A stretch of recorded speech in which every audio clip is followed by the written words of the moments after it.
Бажаю здоров'я. Сьогодні було багато військових справ. Я провів ставку.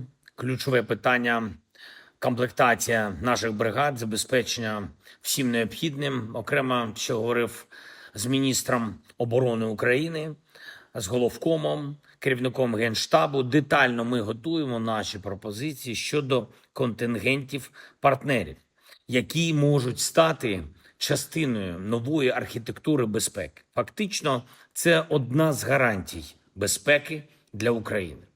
Найперша та найбільш ефективна для України гарантія нашої безпеки – це сили оборони нашої держави. Та сили безпеки, відповідна мотивація, забезпечення, увесь необхідний оборонний потенціал.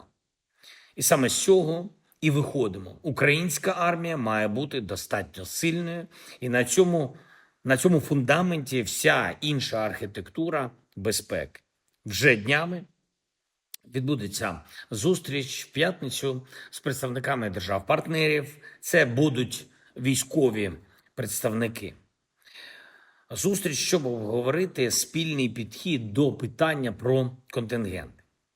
Працювати будемо на підготовлених пропозиціях української сторони. І потрібен спільний для всіх в Європі підхід, а отже і спільні рішення.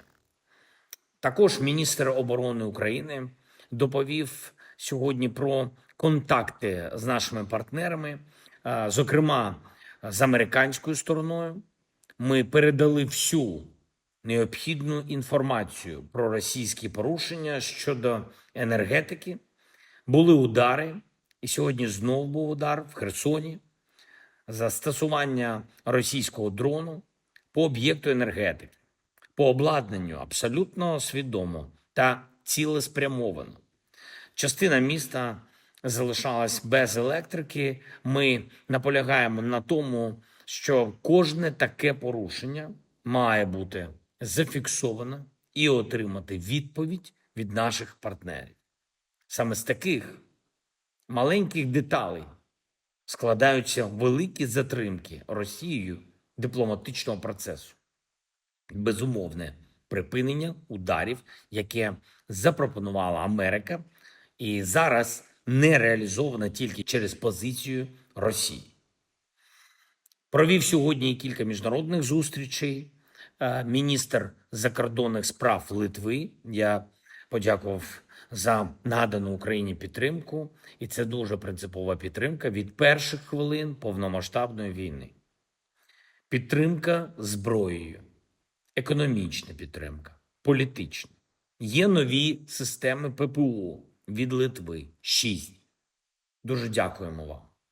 Дуже цінуємо також допомогу Литви нашому виробництву зброї в Україні, інвестиції в наш оборонний комплекс та спільні проекти.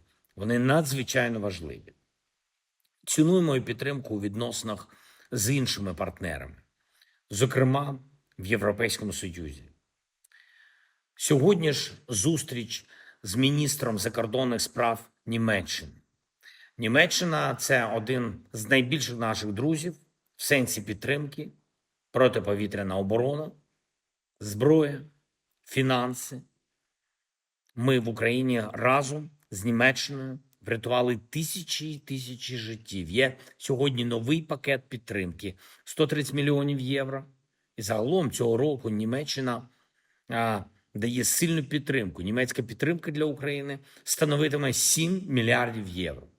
Були нещодавно реалізовані наші домовленості попередні з Німеччиною по зброї, по захисту неба. Також я хочу подякувати за те, що німецька підтримка залишається для України цілком передбачуваною та системною.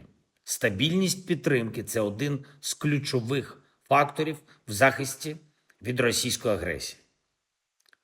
Саме на паузи в постачанні, на суперечки між партнерами, на всі ознаки нестабільності дуже розраховує Путін.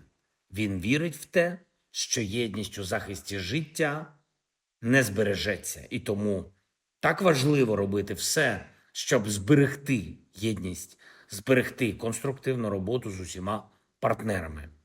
Україна це робить.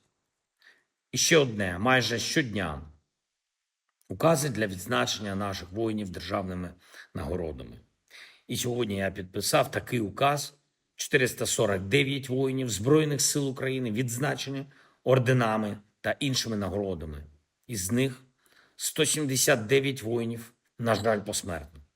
Ми завжди маємо пам'ятати, як багато залежить від нашої армії, від усіх українців і українок, які своїм життям захищають життя України. Я дякую кожному нашому воїну. Я дякую всім, хто працює на нашу державу і хто нам допомагає. Слава Україні!